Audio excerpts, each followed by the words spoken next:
Mike. Thanks so much for joining me on the podcast today. How are you? Doing great, Jared.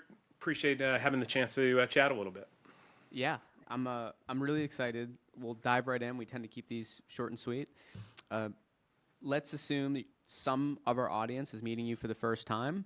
So tell everyone a little bit about yourself, and then we'll talk about the 8-notch as well. Sure. Yeah, Mike Robinson, longtime retailer, though I was an accidental retailer. It wasn't my original intention. I grew up in Pennsylvania. I went to school at Penn State. I came out and I was in industry on the consumer products side on a finance route. And one thing led to another. I went into consulting, big enterprise system implementation. So that was my first taste of technology.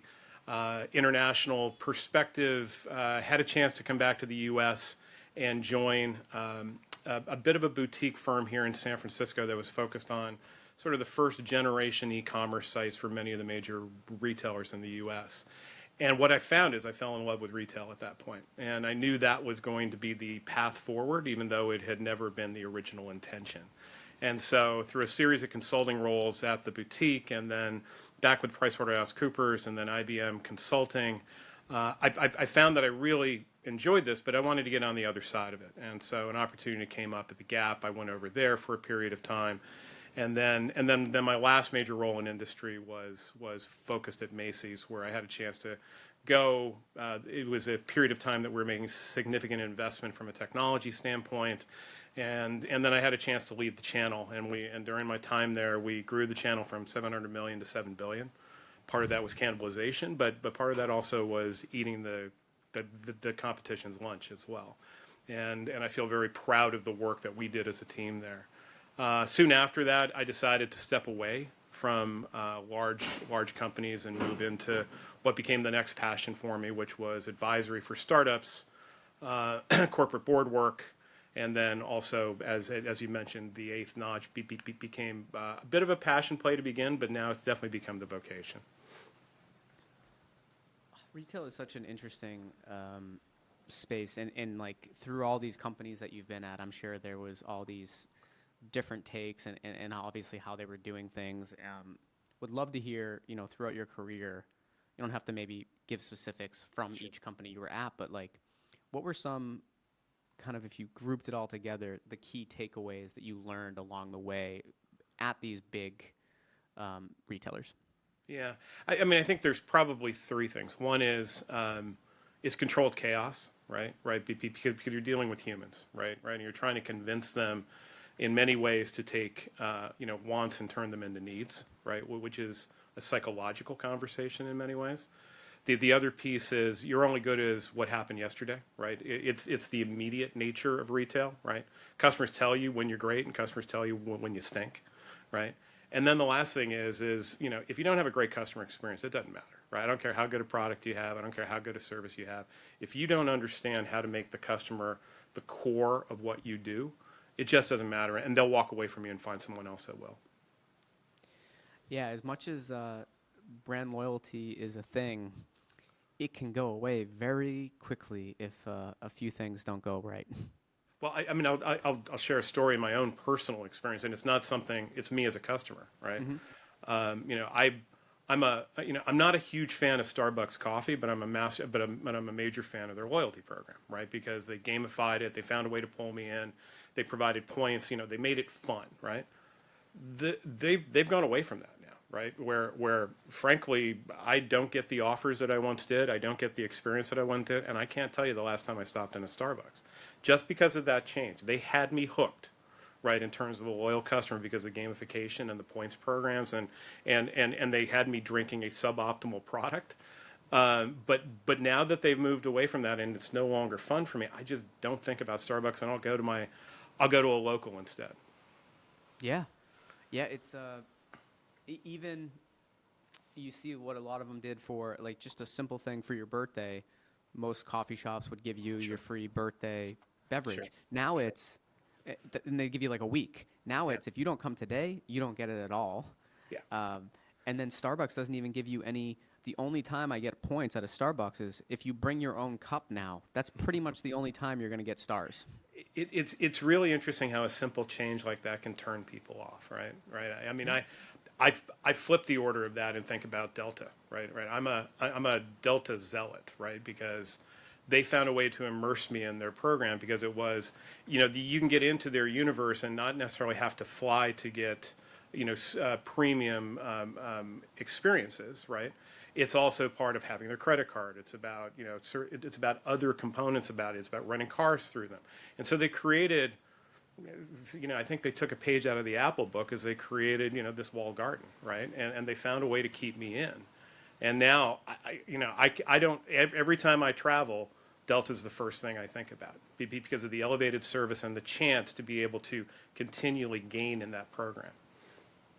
Yeah, and when you talk about in some of these different areas, right, like with the Delta example, those are hard spaces. When you look at their reviews and everything, they usually are up at the top in terms of like customers and how they're feeling about them, and that's rare. That's rare in the airline industry, for instance, right? And like so, I do have a question for you based on all of what we just talked about. Based on all of that, and how it seems like retailers often go away from things that made them successful. Why does that continue to happen? Right? It's happened with airlines, it's happened with Starbucks. Why do we keep repeating history of something's working that people like, so we change it? Yeah, it's a great question. I'm not, and it's kind of mystery of the universe a little bit, right? Right. Sometimes it's a regime change, right? Right. That there's a perception of what got us here won't get us there, right? And we have to change it. Part of it is sometimes chasing the perceived rabbit in the industry. Again, it's control chaos, right? Right. You're always nervous about who your competitor is and what they're doing. I think about a company like Nordstrom that was built on service. Right, right. It was, and they were known as great in-store service, great e-commerce service, and that has slipped. Right, part of that is margin chasing. Right, part of that is just the reality of a cost structure that is just very, very hard to maintain elevated margins when you've got costs coming at you from your product, from your staff, from your vendors, et cetera. And part of it is just, I think, right, is that the perception is, yesterday isn't as good as what I need to be tomorrow. And so I need to change versus how do I build on what I have. So, and yet you see many of these retailers start to turn the corner and come back. Nordstrom is actually starting to come back. The privatization of Nordstrom, I think, is a perfect example of the family taking control and saying, we're going to go back to a service model. We're going to figure this out. And I also like when I see a lot of these retailers, they've truly embrace social. Some haven't, right? Yeah. But it's not just influencers anymore either. Like that actually, from what I've seen, influencers haven't had as much of an impact recently as they did maybe years ago. It's more about getting a large audience of people who really love what you're doing, not just the big name influencers that are constantly talking and sharing and. It's super interesting. I do want to ask you before I go on a tangent of a bunch of other things. Sure. You've referred to yourself in the past as an accidental retailer. So I am curious about how digital retail pulled you into the industry in the first place. I know you mentioned past roles, but what was it about those early opportunities that like really led you to get in this space? I think it was access to results, right? Access to data, access to analytics, right? Access to kind of unlocking the mysteries of what makes a customer buy something, right? Right? How do you both inform and incent, right? How do you convince, right? I think it's the immediacy of it. I didn't realize it, right? And I think what really became something that created that contiguous thread for the next 25 years of my career is I recognized that I was a consumer that was not necessarily well informed. And so I liked being better informed coming at it from the retailer perspective and also informing the retailer perspective based on my consumer mindset, right? That to me was just, the switch. I'd worked in consumer products, I'd worked in fintech, I'd worked in high tech, I had worked in a couple of other industries, but it was the immediacy of it, right? And also the personal relationship that you can have. It's the one-to-one type of relationship that you can have with the consumer. And on the digital side, it became the playground, right? Right, in terms of what you could do, right? You could test, you could learn, you could experiment, you could do it at low cost if you wanted to. You could pivot, right? That you could move in a lot of different directions, and that became a really fun playground for me to be able to do that. And get it right about 30% of the time, and you're in the Hall of Fame, right? Right, if you're a baseball player, right? So that to me became the primary reason was that the recognition that as a consumer I could affect my work profile, and as a work profile I could inform my consumerism. Now, you worked at these big retailers. Yeah. What really drove you to? I want to get to the eighth notch. Yeah. But what made you want to kind of focus on the startup end of it? Yeah. After being at these big companies.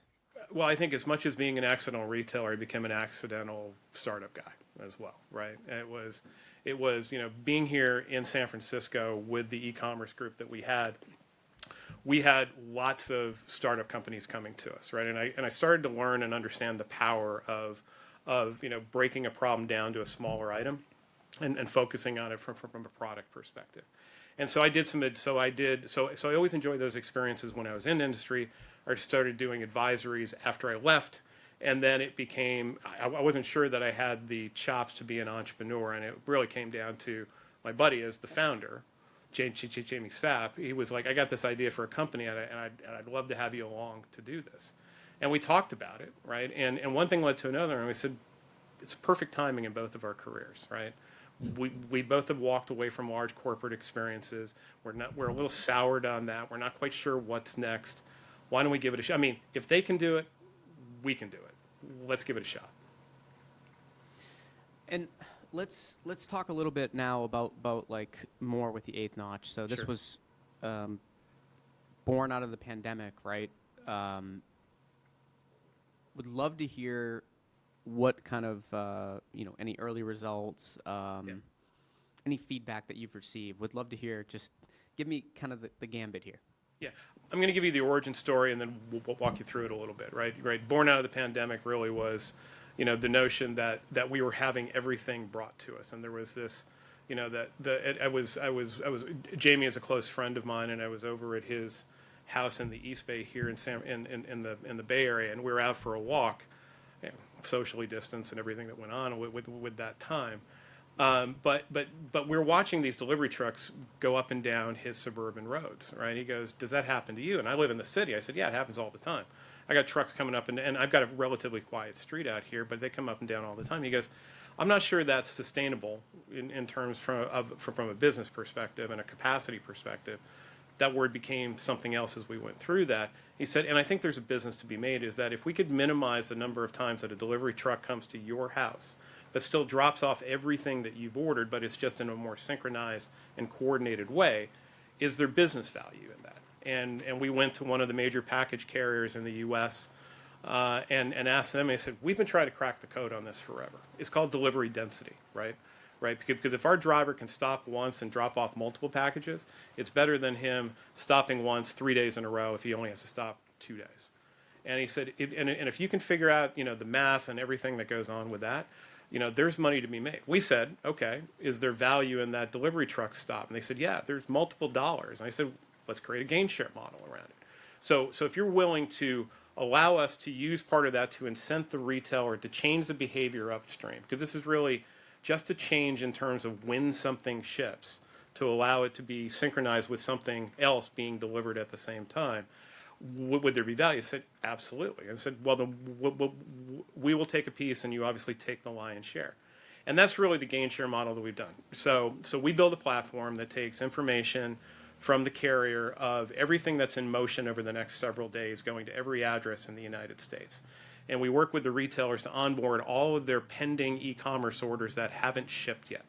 And we look for matches between those two under two primary options.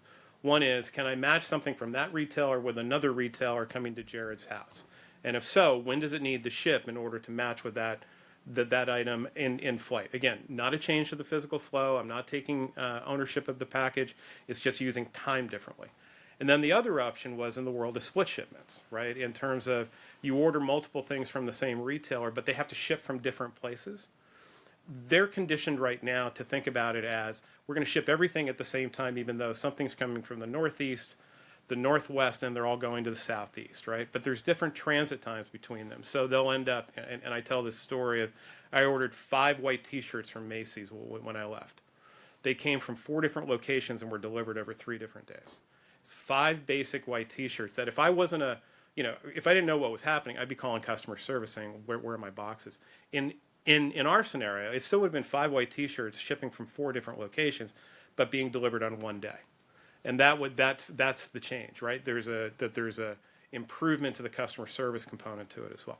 And then the last unlock that we found as we went through this, we said, well, shoot, if that truck isn't stopping and then having to start and then move, is there carbon savings? They said, look, we've measured it's about 800 grams of CO2, and ultimately, if you're starting to compress routes and take stops out and take trucks off the road, there's a significant carbon impact to it right now. And so I know that there's not everybody is bought into the sustainability component of this, but everybody should be bought into taking waste out of the system.